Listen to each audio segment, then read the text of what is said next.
Good day, ladies and gentlemen, and thank you for standing by, and welcome to the Tesla first quarter 2021 results and Q&A website. At this time, all participants are in a listen-only mode. After the presentation, there will be a question and answer session. Please be advised that today's conference is being recorded. If you require any further assistance, please press *0. I will now hand the conference over to your speaker today, Martin Vieca, Senior Director of Investor Relations. Thank you, Carmen, and good afternoon, everyone. Welcome to Tesla's first quarter 2021 Q&A webcast. I'm joined today by Elon Musk, Zachary Kirkhorn, and a number of other executives. Our Q1 results were announced at about 1 p.m. Pacific time in the update deck we published at the same link as this webcast. During this call, we will discuss our business outlook and make forward-looking statements. These comments are based on our predictions and expectations as of today. Actual events or results could differ materially due to a number of risks and uncertainties, including those mentioned in our most recent filings with the SEC. During the question and answer portion of today's call, please limit yourself to one question and one follow-up. Please press *1 now if you would like to join the question queue. But before we jump into Q&A, Elon has some opening remarks. Elon? Great, thank you. Q1 2021 was a record quarter on many levels. Tesla achieved record production, deliveries, and surpassed $1 billion in non-GAAP net income for the first time. And we've seen a real shift in customer perception of electric vehicles, and our demand is the best we've ever seen. So this is, we're used to seeing a reduction in demand in the first quarter, and we saw an increase in demand. That exceeded the normal seasonal reduction in demand in Q1. Model 3 became the best-selling mid-size premium sedan in the world. In fact, I should say the best-selling luxury sedan of any kind in the world. The BMW 3 Series was for the longest time the best-selling premium sedan. It's been exceeded by the Tesla Model 3. And this is only 3.5 years into production and with just 2 factories. For Model 3 to be outselling its combustion engine competitors, I think is quite remarkable. In the past couple of quarters, we delivered roughly 250,000 Model 3s, which translates to an annualized rate of 500,000 per year. When it comes to Model Y, we think Model Y will be the best-selling car or vehicle of any kind in the world, and probably next year. So I'm not 100% certain next year, but I think it's quite likely. I'd say more likely than not that in 2022, Model Y is the best-selling car or truck of any kind in the world. And with regard to full self-driving beta continues to make great progress. This is definitely one of the hardest technical problems that exists, that's maybe ever existed. And really, in order to solve it, we basically need to solve a pretty significant part of artificial intelligence, specifically real-world artificial intelligence. And that sort of AI, the neural nets need to be compressed into a fairly small computer, a very efficient computer that we've designed, but nonetheless, a small computer that's using on the order of 70 or 80 watts. So this is, I think, a much harder problem than if you were to use, say, 10,000 computers in a server room or something like that. This has got to fit into a smallish brain.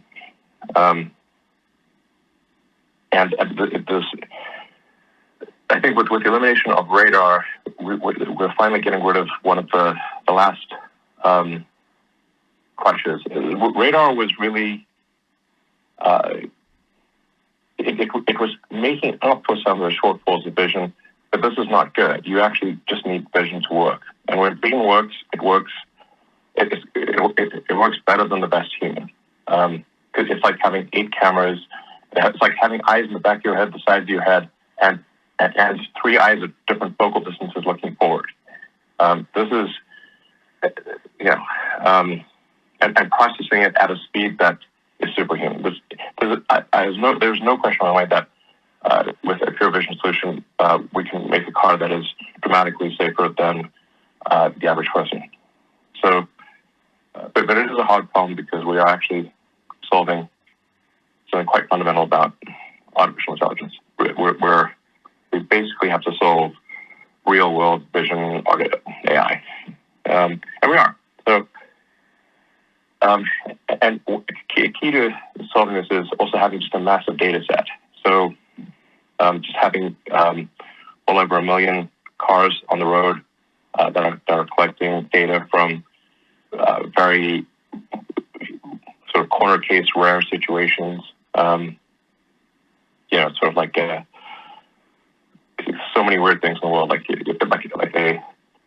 a truck carrying a truck, or a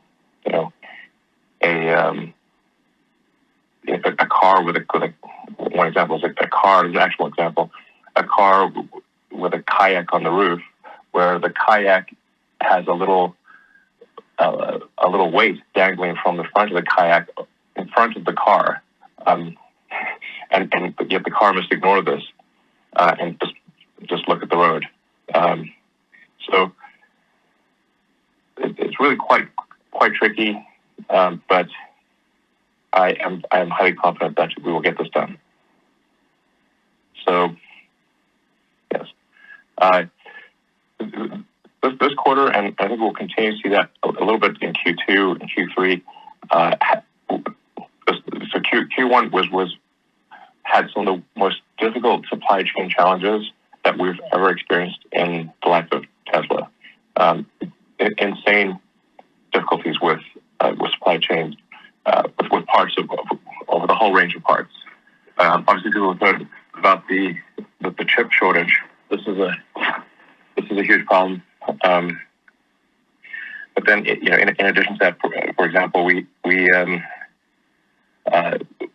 had quite a bit of difficulty scaling drive unit production in China, because we're unable to get critical engineers there because of COVID quarantine restrictions. So, which meant that Tesla worldwide was dependent on drive units made at our factory in Nevada. So that was a very challenging situation. I think we're mostly out of that particular problem. But those are just two of many challenges. So the teams really done an incredible job of dealing with really severe supply chain shortages. So let's see, with respect to the Model S and X, there were more challenges than expected in developing the Plaid Model S, or what's called the Palladium program, which is the new version of Model S and X, which has a revised interior and a new battery pack and new drive units and new internal electronics, and has, for example, a PlayStation 5 level infotainment system. There's just a lot of issues encountered.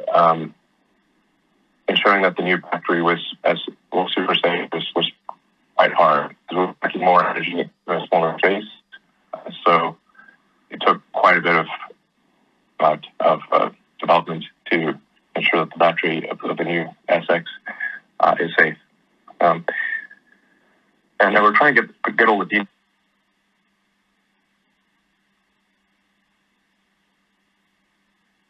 in the cars slowly for the past few months, but we're just stacking them up in the yard and just making refinements to the cars that we've built.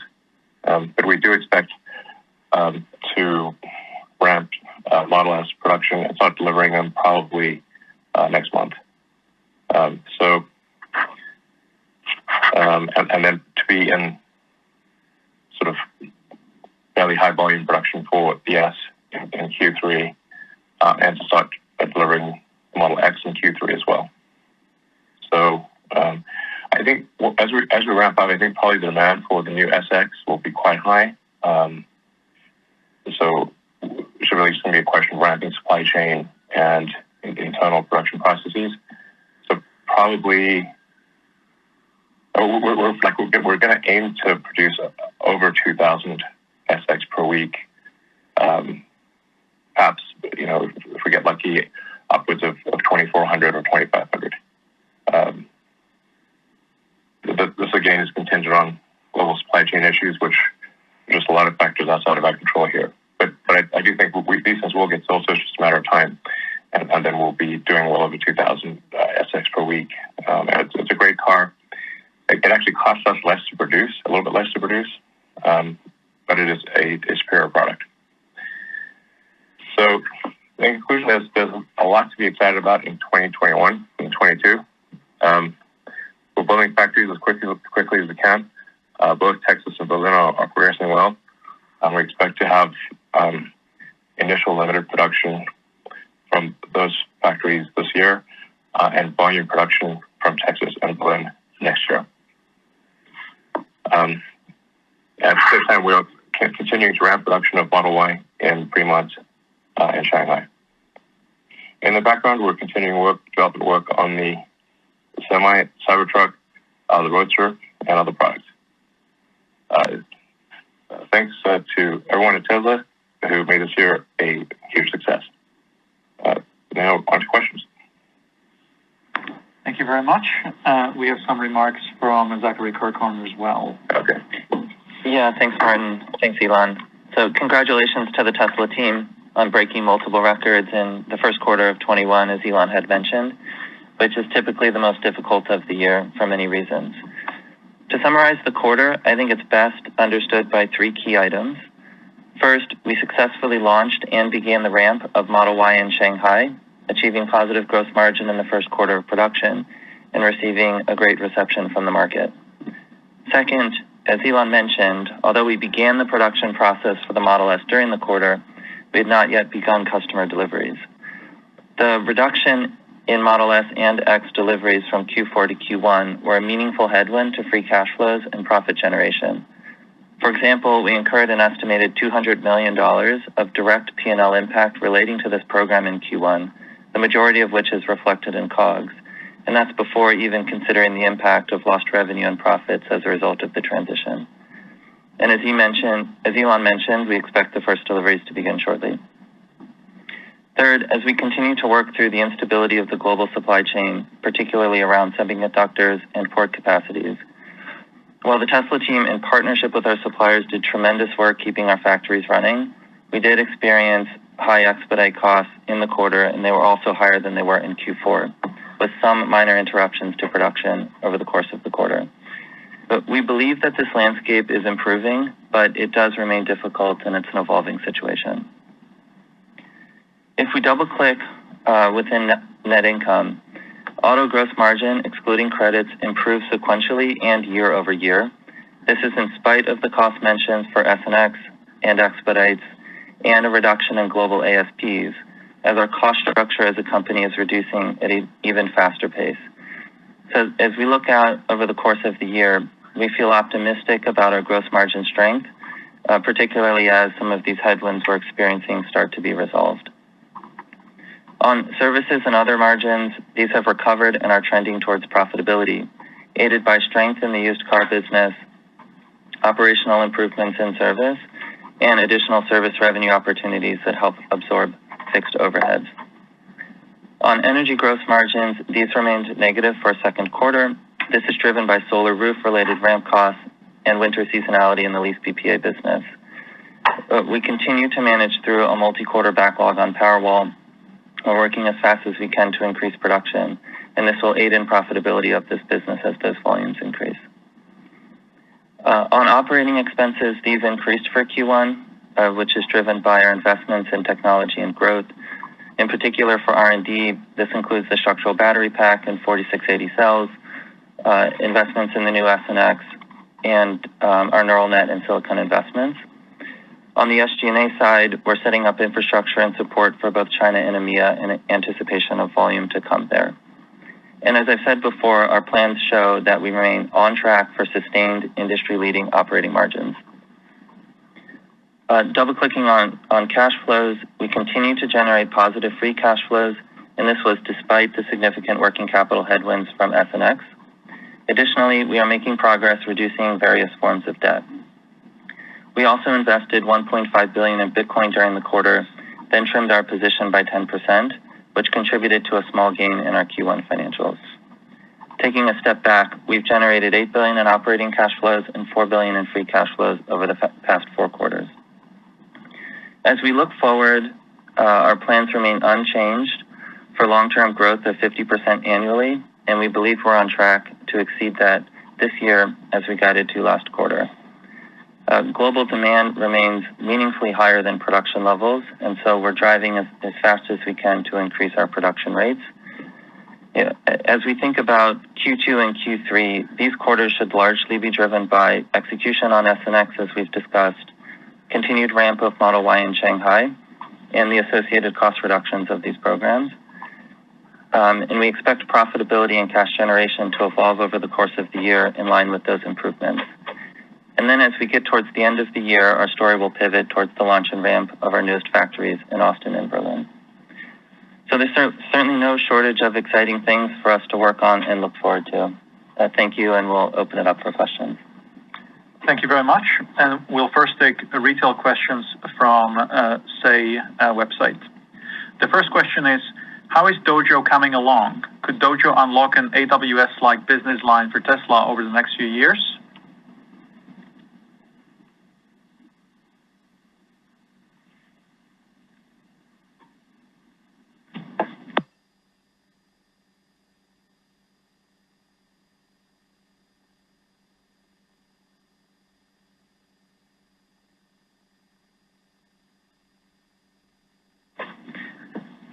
Yeah, I'll jump in here. So, with respect to Dojo... Sorry, that guy, my apologies, I was on mute.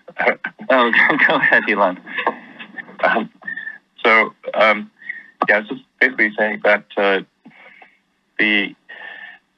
although, like right now, people think of Tesla as, a lot of people think Tesla is a car company or perhaps an energy company. I think long-term people will think of Tesla as much as an AI robotics company as we are a car company or an energy company. I think we are developing one of the strongest hardware and software AI teams in the world. Certainly, we appear to be able to do things with full self-driving that others cannot.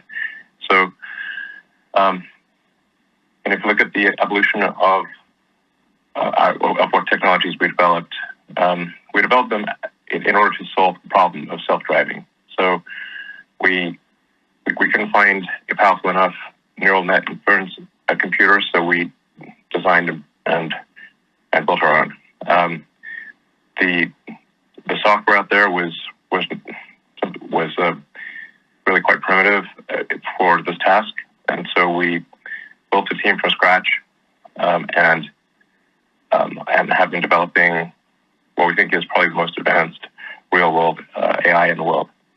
And it sort of makes sense that this is kind of what needs to happen, because the road system is designed for a neural net computer, our brain. Our brain is a neural net computer. And it's designed, the entire road system is designed for vision with a neural net computer, which is because it's designed for eyes in a brain. And so if you have a system which has very good eyes, you can see in all directions at once, you can see 3 focal points ahead or forward, but it never gets tired. It's never sort of texting. It has redundancy, and its reaction time is superhuman. Then it seems pretty obvious that such a system would achieve an extremely high level of safety, far in excess of the average person. So that's what we're doing.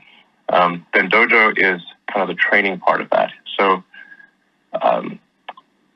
because we have over 1 million cars, and perhaps next year we'll have 2 million cars in active use, providing vast amounts of video training data that then needs to be digested by a very powerful training system. And currently, we use it's Tesla training software. So we developed a lot of training software, a lot of labeling software to be able to do surround video labeling, which is quite tricky. This means all 8 cameras simultaneously at 36 frames a second per camera, labeling video over time. There wasn't any tool that existed for this, so we developed our own labeling tool. Then taking it a step further, obviously the holy grail is auto labeling. So now we're getting quite good at auto labeling, where the trainers train the training system, and then the system auto labels the data, and then the human labelers just need to look at the labeling to confirm that it is correct and perhaps make edits. And then every time an edit is made, that further trains the system. So it's kind of like a flywheel that's just sort of spinning up. And really the only way to do this is with vast amounts of video data.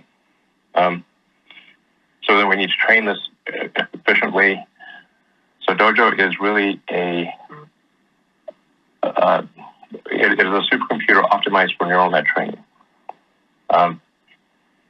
We think Dojo will be probably an order of magnitude more efficient on say, I'm not sure what the exact right metric is, but say per frame of video, we think it'll be an order of magnitude more cost efficient in hardware and in energy usage per frame of video compared to a GPU-based solution, or compared to the next best solution that we're aware of. So then possibly that could be used by others. It does seem as though over time, just an observation, I think basically just a fact that neural net-based computing or AI-based computing is more and more of the compute stack. Conventional computing, perhaps heuristics based computing, is still going to be important. Still going to be very important, but it will become. But neural net will become a bigger and bigger portion of compute. So anyway, that was a long story, but I think probably others will want to use it too, and we'll make it available.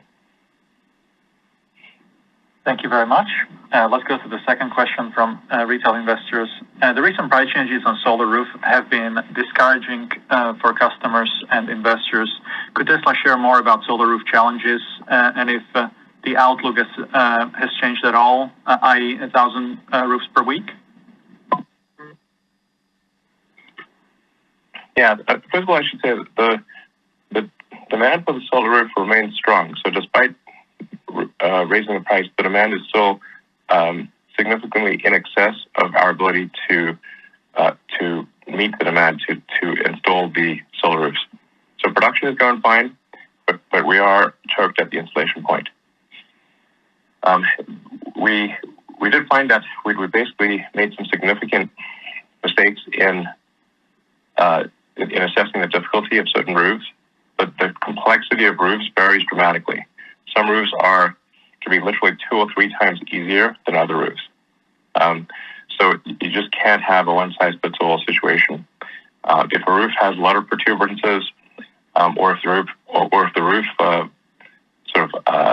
the core structure of the roof is rotted out or is not strong enough to hold the solar roof, then the costs can be double, sometimes 3 times what our initial quotes were.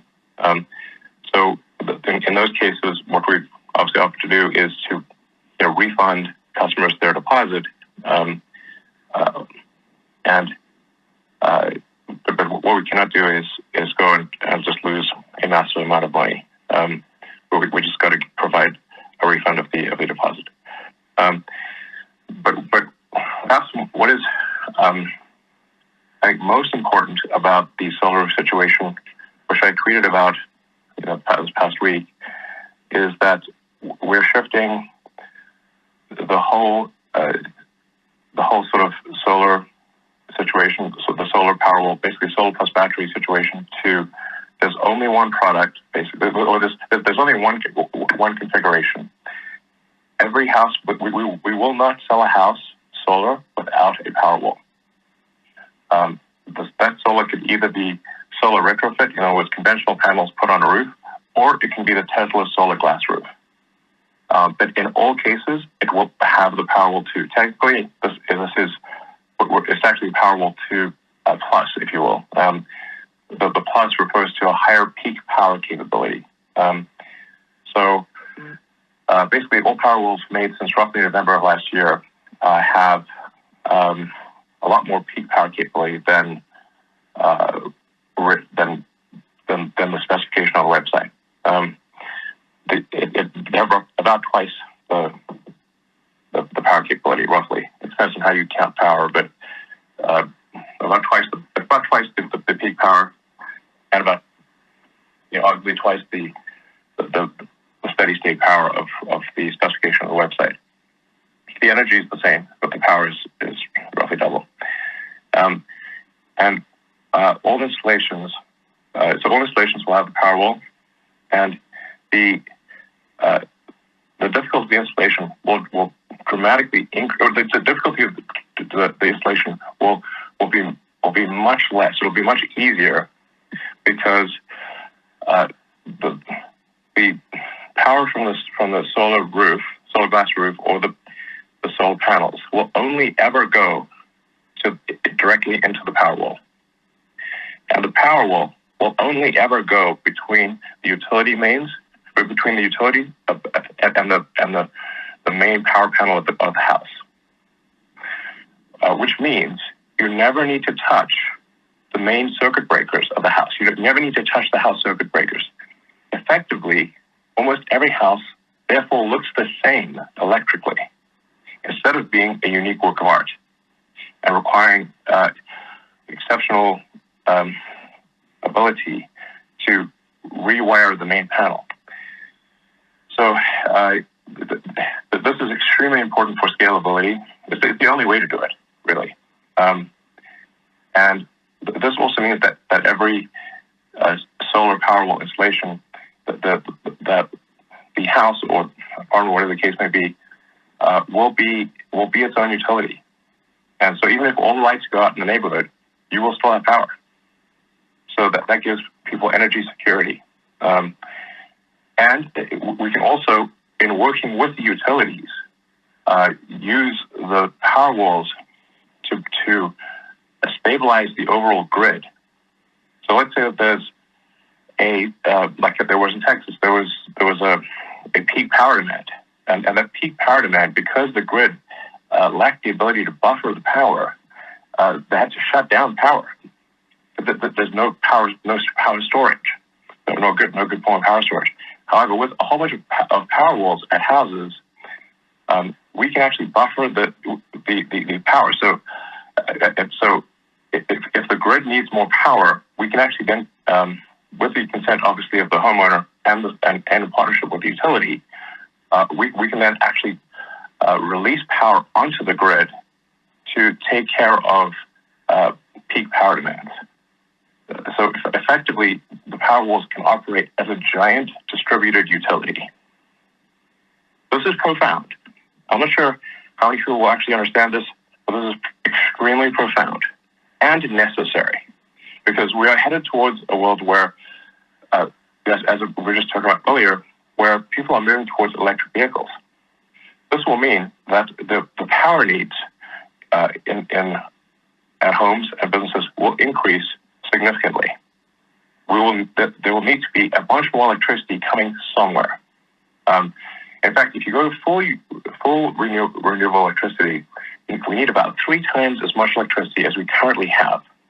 So these are rough numbers, but you roughly need twice as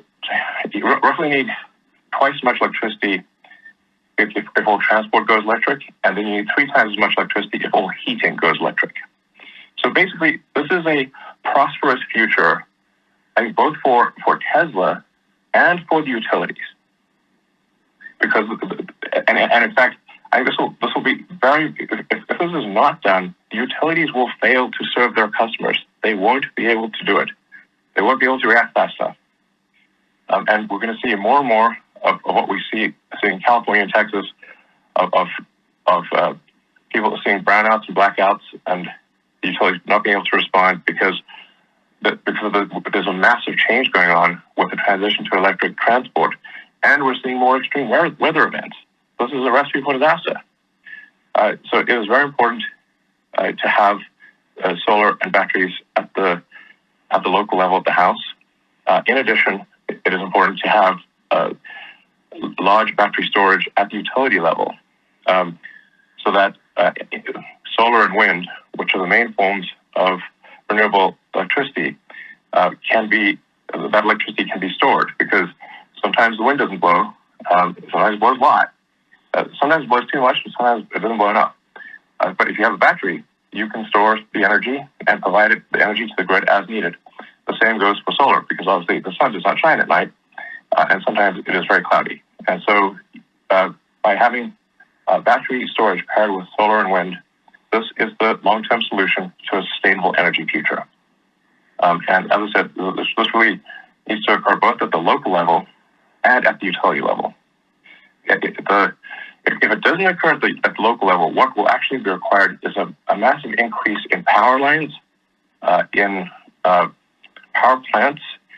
So they have to put long distance and local power lines all over the place. They'll have to increase the size of the substations. It's a nightmare. This must occur. There must be solar plus battery. It's the only way. So, yeah. Thank you very much. And the next retail question is, Master of Coin, can you tell us anything about Tesla's future plans in digital currency space, or when any such major developments might be revealed? Sure. Thanks, Martin. So as I noted in our opening remarks, and we've announced previously, so Tesla did invest $1.5 billion into Bitcoin in Q1, and then we subsequently sold a 10% stake in that. We also allow customers to make vehicle deposits and final vehicle purchases using Bitcoin. And so where our Bitcoin story began, maybe just to share a little of the context here, Elon and I were looking for a place to store cash that wasn't being immediately used, try to get some level of return on this, but also preserve liquidity. Particularly as we look forward to the launch of Austin and Berlin, and uncertainty that's happening with semiconductors and port capacity, being able to access our cash very quickly is super important to us right now. And, there aren't many traditional opportunities to do this, or at least that we found, and in talking to others, that we could get good feedback on, particularly with yields being so low and without taking on additional risk or sacrificing liquidity. And Bitcoin seemed at the time, and so far has proven to be a good decision, a good place to place some of our cash that's not immediately being used for daily operations, or maybe not needed till the end of the year, and be able to get some return on that. And, I think one of the key points that I want to make about our experiences in the digital currency space is that there's a lot of reasons to be optimistic here. We're certainly watching it very closely at Tesla, watching how the market develops, listening to what our customers are saying. But, thinking about it from a corporate treasury perspective, we've been quite pleased with how much liquidity there is in the Bitcoin market. So our ability to build our first position happened very quickly. When we did the sale later in March, we also were able to execute on that very quickly. And so as we think about kind of global liquidity for the business and risk management, being able to get cash in and out of the markets is something that I think is exceptionally important for us. So we do believe long-term in the value of Bitcoin. So it is our intent to hold what we have long-term and continue to accumulate Bitcoin from transactions from our customers as they purchase vehicles. Specifically with respect to things we may do, there are things that we're constantly discussing. We're not planning to make any announcements here. We're watching the space closely. So when we're ready to make an announcement on this front, if there's one to come, we'll certainly let you all know. Thank you. And the fourth question from retail investors is, does Tesla have any proactive plans to tackle mainstream media's imminent, massive, and deceptive clickbait headline campaigns on safety of autopilot or FSD? Perhaps specialty PR job of some sort?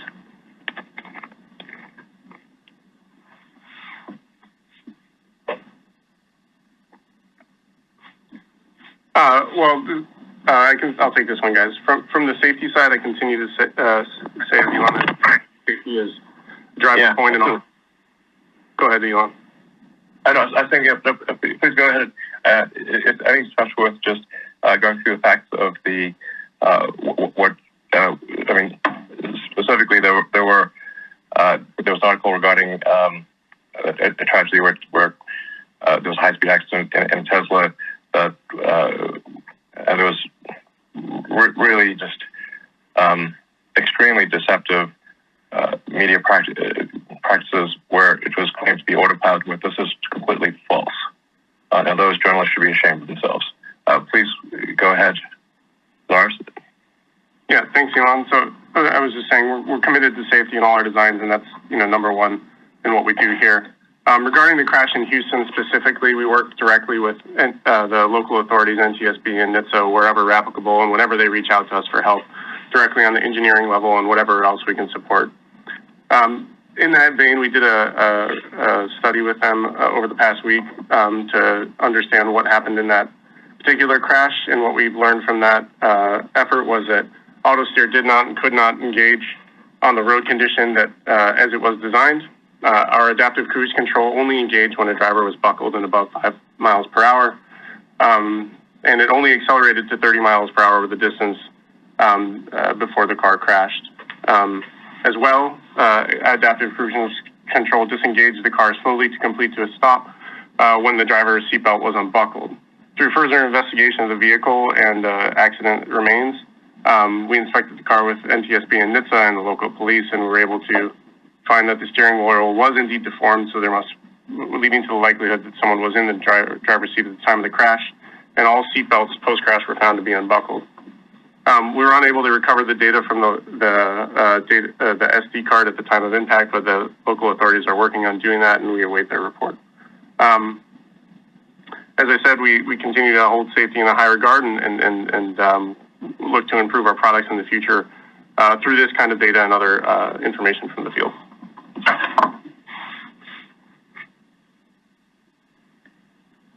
Okay, thank you very much. Let's go to the next question from institutional investors. The first question is, proponents of alternative grid storage technologies claim that lithium-ion is unsuited for long-term storage at scale due to vampire drain.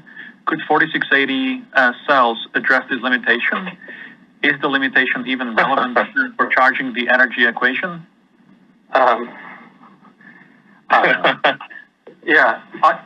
Just let me jump in on the vampire drain. That's definitely not the issue. A good lithium-ion cell self-discharges less than 0.001% of its energy per day. So this vampire drain is maybe a non-sequitur.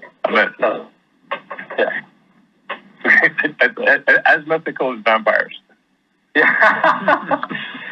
I think the challenge with seasonal storage is your value proposition drops from hundreds of useful full cycles per year to less than maybe 10 or maybe even less than 5 cycles per year. So it's just a different type of technology, altogether that would make sense, given that it's more than an order of magnitude different use case. Yeah. I mean, we've got a long way to go before we're dealing with seasonal technology issues. But certainly a way to deal with seasonal technology would be to have wind and solar growing on the side of more southerly latitudes, but then across a variety of longitudes. So essentially, like let's say in the U.S., for example, if there was, I'm not sure if you'll understand that you can actually power the entire United States with just sort of roughly a 100-mile by 100-mile grid of solar. Sometimes people don't quite understand, like, well, how much solar is needed to power the United States? Almost nothing of the substance required to power the United States. And this is true of almost any country in the world. The solar incidence is a gigawatt per square kilometer. This is insane. In fact, if you took the clear area, just the area for nuclear power plants, the area that is considered not usable because a nuclear power plant is there, in most cases, if you just put solar there, it would generate more power than the nuclear power plant. This is because they typically have pretty wide clear areas.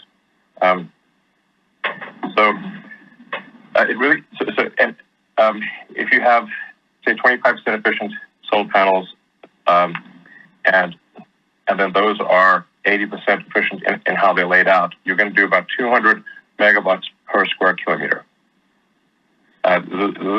Therefore, 5 square kilometers is a gigawatt, which might be a typical sort of power plant. It's really not much area at all. And a lot of places can have wind and solar in the same place. So,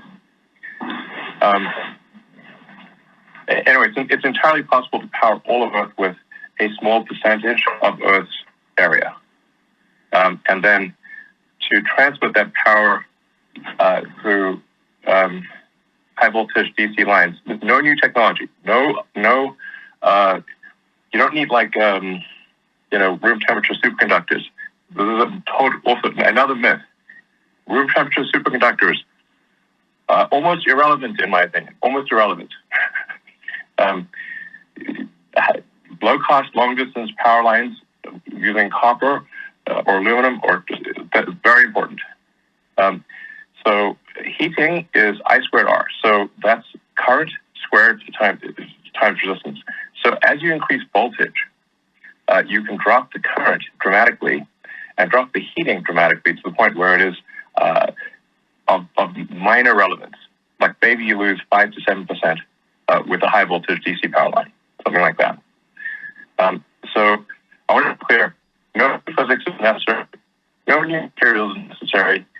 We just need to scale this thing up.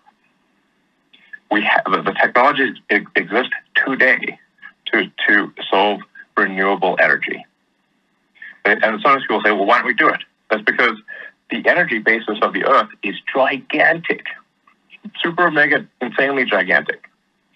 So you can't just go and do a zillion terawatts overnight. You've got to build the production capacity for the cells, for the battery cells, for the solar cells.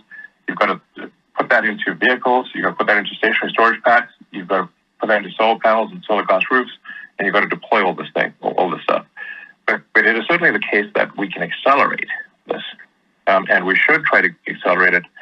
And the right thing to do, I think, from an economic standpoint, and I think almost any economist would agree, is to have a carbon tax, just as we have a tax on cigarettes and alcohol, which we think are more likely to be bad than good, and we tend to tax fruit and vegetables less.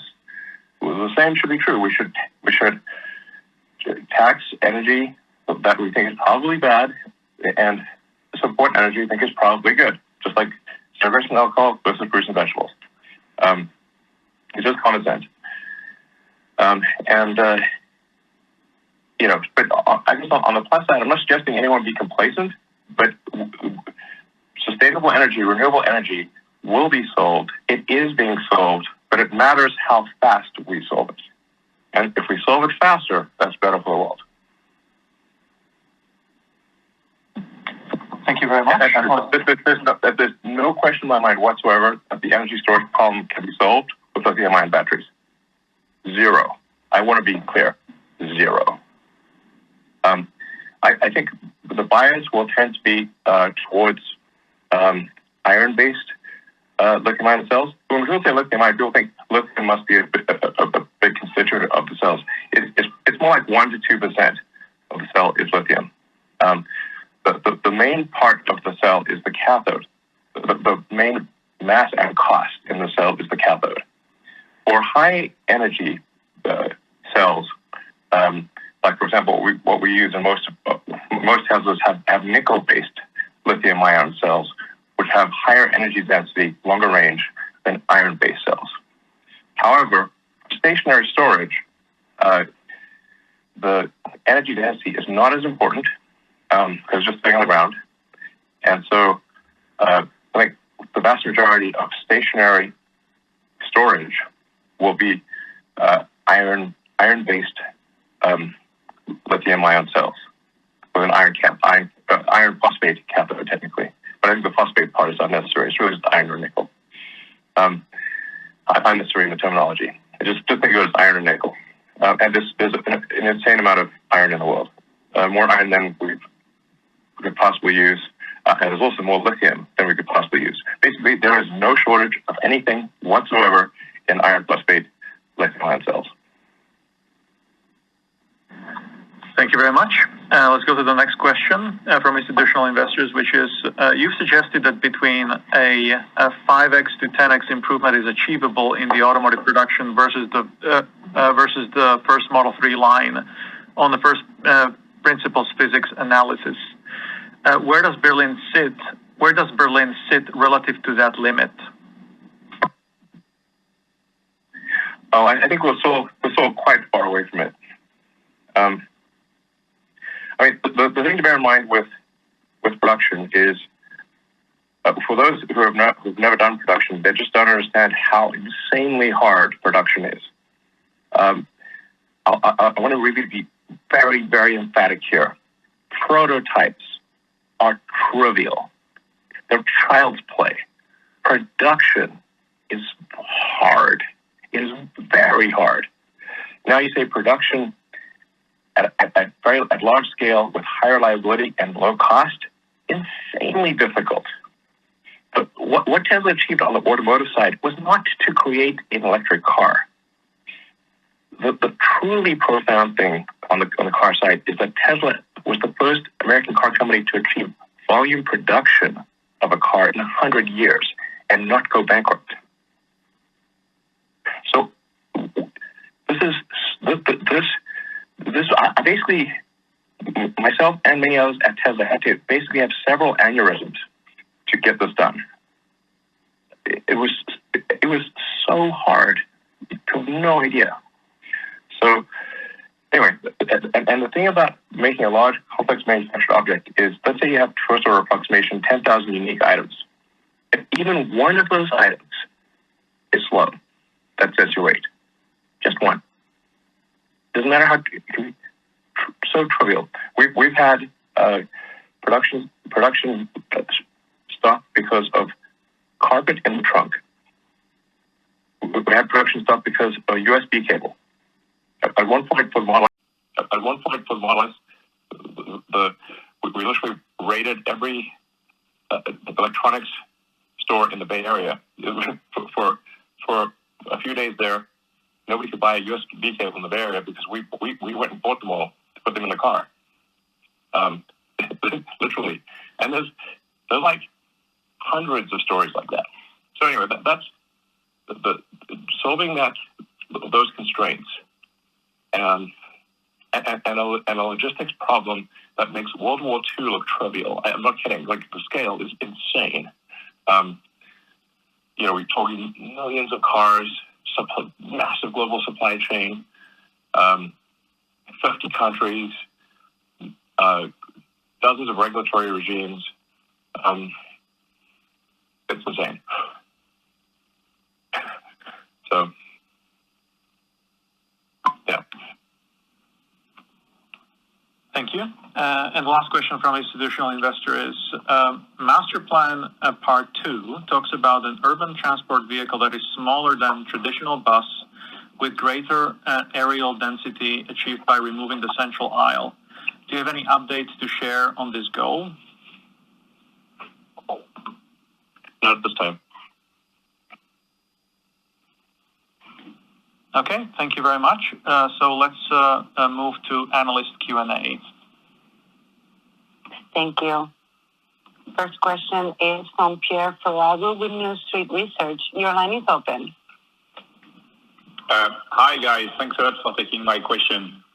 I'd love to get actually an update on what you presented on the battery day. In the last 6-7 months, I was wondering how much progress you've made on that front. First, in terms of process development, so how are things coming together on your pilot line? Are you getting to the kind of production throughput you were aiming for? And second, actually on your production ramp, so I was wondering in which sites you're ramping production capacity for the 4680 cell, and where you stand on ramping up that capacity as well. And I'll have a quick follow-up on energy as well, if that's possible. Well, so we have the, and Kurt closely add to this, but we have a small sort of pilot plant, which is still big by normal standards, expected to have like a 10 gigawatt hour per year capability in Fremont, California. And we've made quite a few cells. We're not quite yet at the point where we think the cells are reliable enough to be shipped in cars, but we're getting close to that point. And then we've already ordered most of the equipment for factory production in Berlin, and then much of it for Austin as well. So we're really down to like the nitty gritty elements. But overall, I think we still feel quite optimistic about this achieving volume production of the 4680 next year. Yeah, thanks. Okay. Yeah, thanks. Just one thing I would add is there's been a lot of questions about yield. Actually, I noticed people asking about that, and the yield progress has been really strong every day. When we were really still in commissioning phase with most of the tools, to the point where we're confident that the yield trajectory aligns with our internal cost projections. We did talk about yield also at Battery Day, which is one of the reasons why it's useful to check in on that. It takes a while, as Elon just mentioned, to go from prototype to production, and it's not just parts, it's processes, it's equipment. But as we've matured those pieces of the process equipment, we've gotten to where we need to be on the yield side. Yeah, and basically, this is just a guess because we don't know for sure, but it appears as though we're about 12, probably not more than 18 months away from volume production of the 4680. Now, at the same time, we are actually trying to have our cell supply partners ramp up their supply as much as possible. So this is not something that is to the exclusion of suppliers. It is in conjunction with suppliers. So yeah, we want to be super clear about that. This is not about replacing suppliers. It is about supplementing suppliers. So we have a very strong partnership with CATL, with Panasonic, and LG.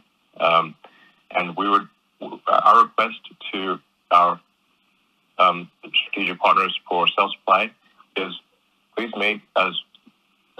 supply us with as much as you possibly can. Provided the price is affordable, we will buy everything that they can make. Yeah, and specific to that, we're on track to more than double the supplier capacity over the next 13. Yeah, exactly. We do expect from suppliers willing to receive double the cell output next year versus this year. Yep. Okay.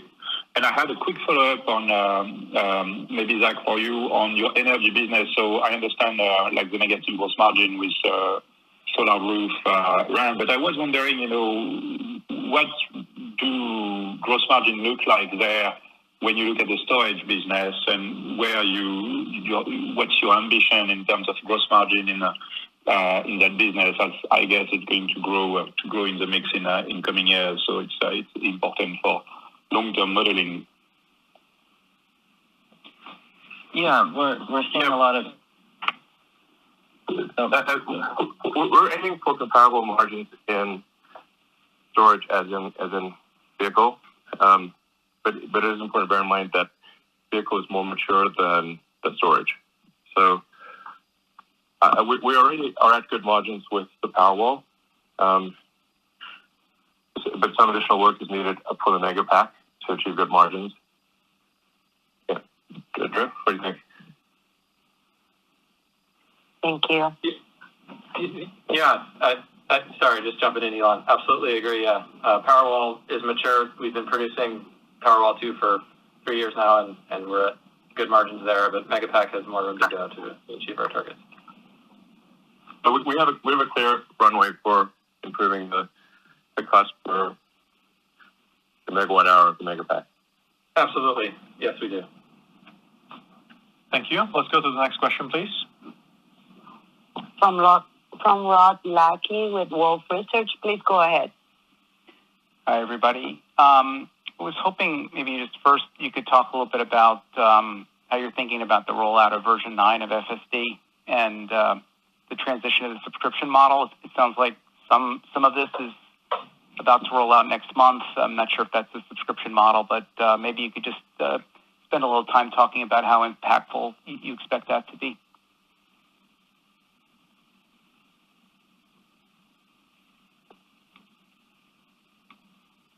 Sorry, go ahead, guys.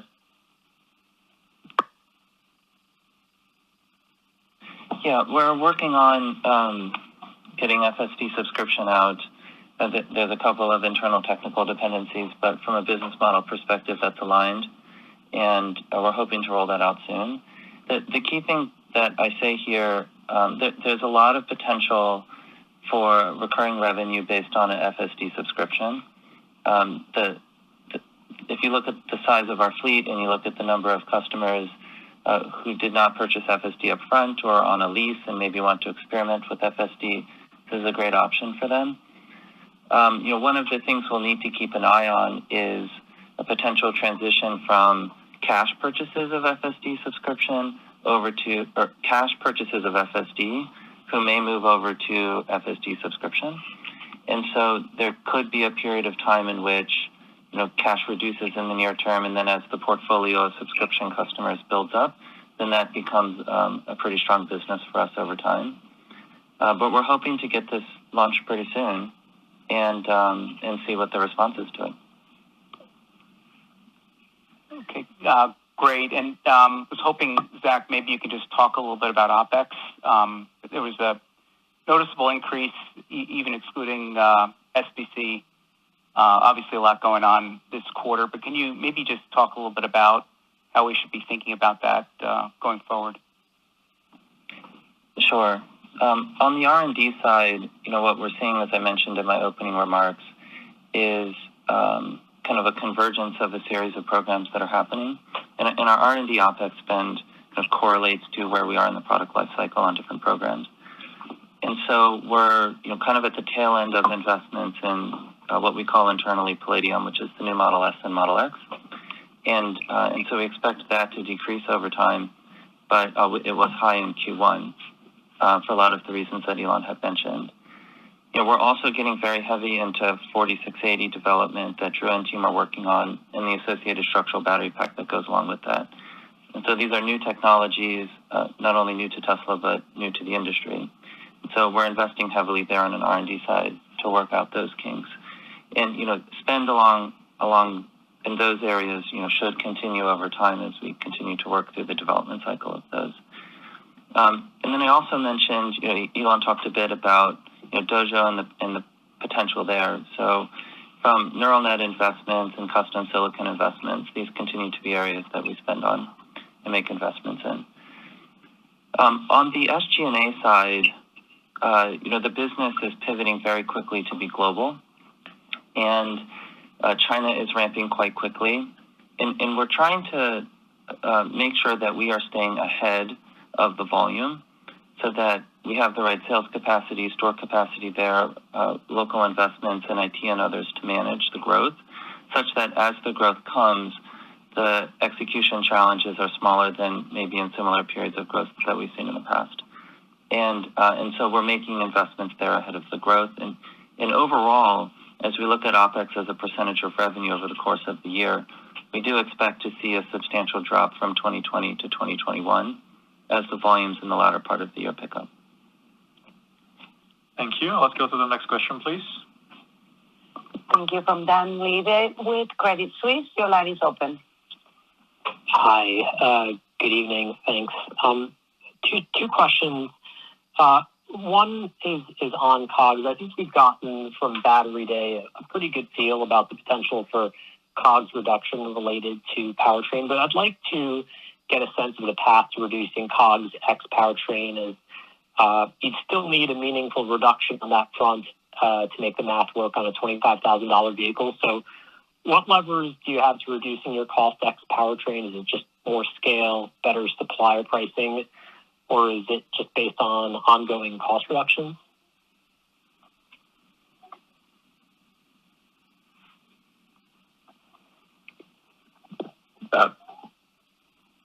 Sure. I think all of the above.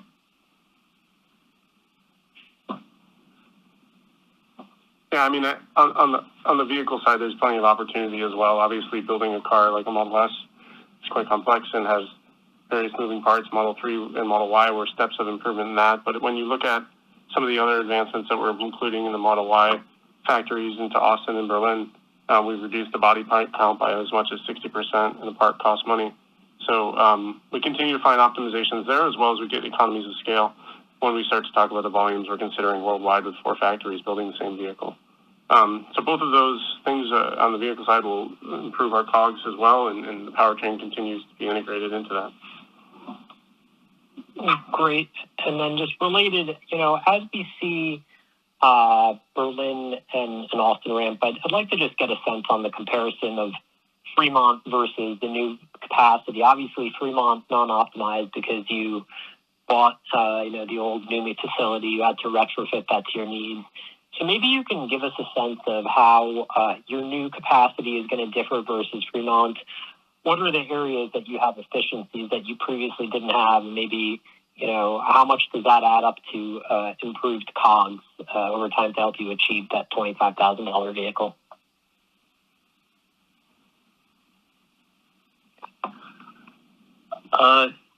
Yeah, I think we don't want to talk too much about future product development. The earnings calls are not the right place for to make major product announcements. So yeah,